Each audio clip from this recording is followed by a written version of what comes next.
Hi, it's nomadicMadman. Today's December 26th, 2021. I'm at the Boise Train Depot, and I am about to go around to the city of Boise and take quite a few videos, or I'm going to attempt to. I'm probably going to put them in separate segments instead of one big long one. But I thought I'd give you a view of Boise, Idaho. So stay tuned. Thank you.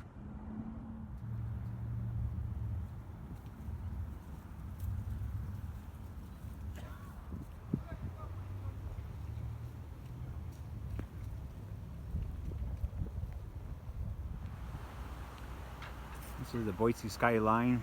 Downtown Boise's that way. It's not a big downtown, but it's really nice.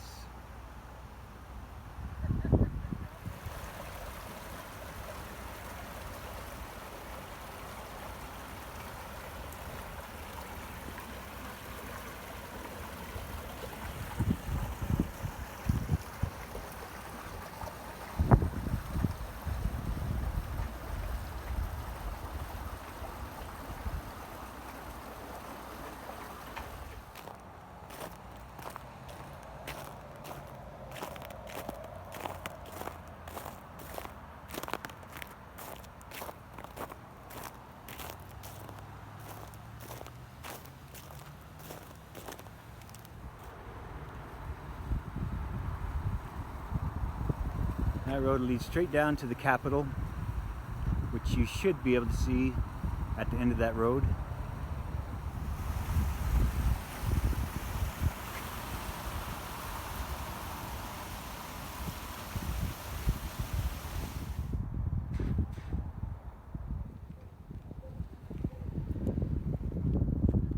Boise Train Depot was built and dedicated, or opened and dedicated, in 1925.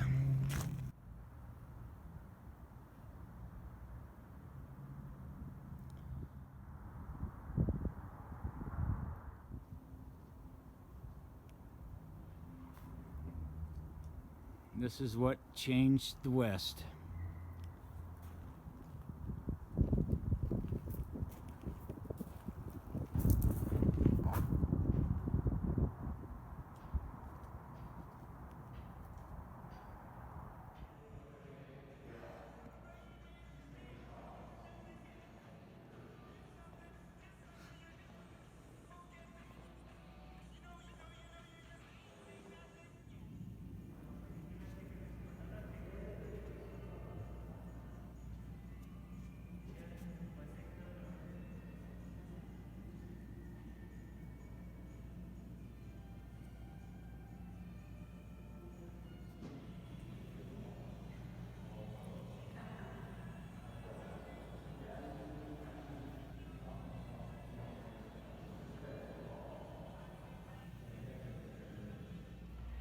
See, the year on that is April 17th, 1925.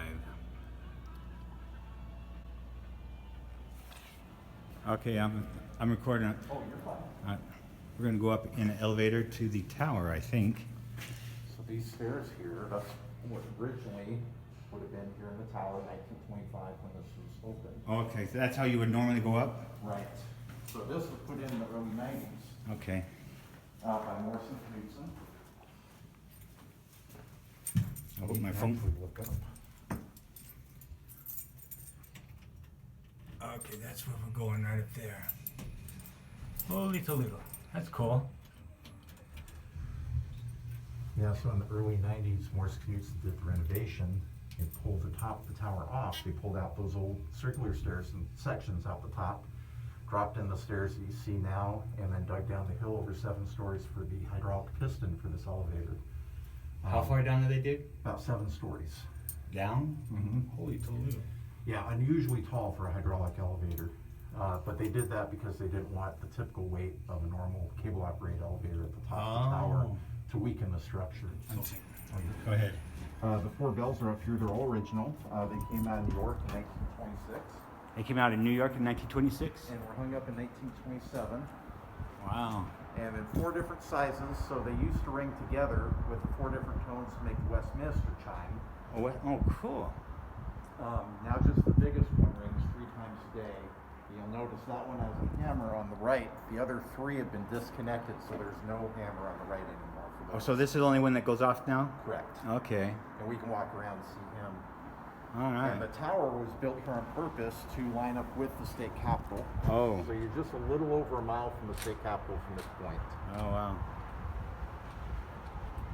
Yeah, that's a beautiful view too. And you can see the rails are still used because they're shiny on top, so we still have local freight during the week. But other than that, we haven't had any passenger service here since 1997. 1997. Okay. So I'm hoping it'll come back someday. And so is each bell facing north, south, east, west? Yes. Okay. This is the big one that still rings. So typically in the morning, 12 and 5. Now the timer is being on right now, so it's not ringing today. But at 5, if it was, the original mechanical timer would pull his hammer back and release it 5 times. Each time hitting the bell so hard, the bell actually vibrates over an inch into that stationary hammer. You can see the strike mark. And that's what makes it hit the other hammer? Right. So the centerpiece of the bell doesn't actually ring the bell; it's the hammer. So the hammer hits it so hard that it moves an inch and hits this other one? Yes. Wow. It happens so quickly you can't even discern between the 2 hits. It's Oh, really? Yeah. So that they have up there, so it kind of gives. You can kind of see the spring. Oh, okay. And so the bell's made to give a little bit, so that left side hammer kind of keeps it in socket over time. Oh, wow. And it has the date on it, 1926 right there. The lighting's not perfect, but Brass and patina shining through, yeah. the coating and everything. Yeah, I like that. And so these were donated on behalf of E.H. Harriman, who was a Union Pacific executive here in Idaho. He's famous for opening up the line to Sun Valley. What was his name again? E.H. Harriman.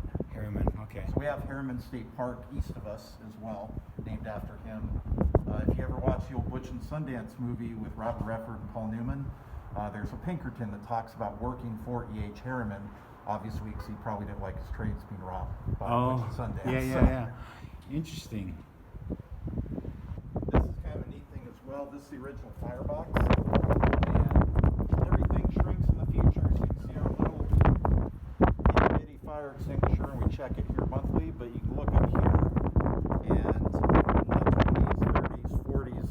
Oh, it gives us the different sizes of the canister, or what? Actually, just when they would check the old Oh. canister, and they just write, okay, it's still there. Oh, so these are the dates when they were actually validated. So this is like historic. Right.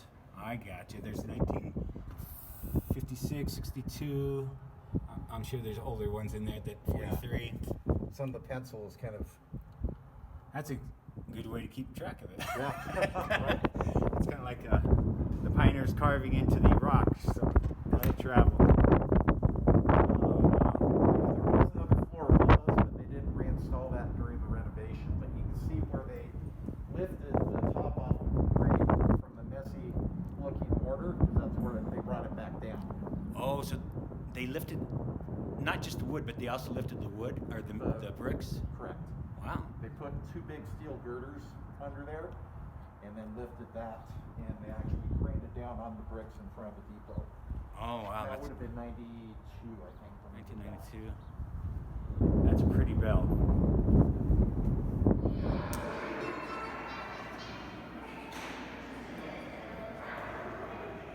I think the style here is Art Deco. And this guy looks diabolical to me.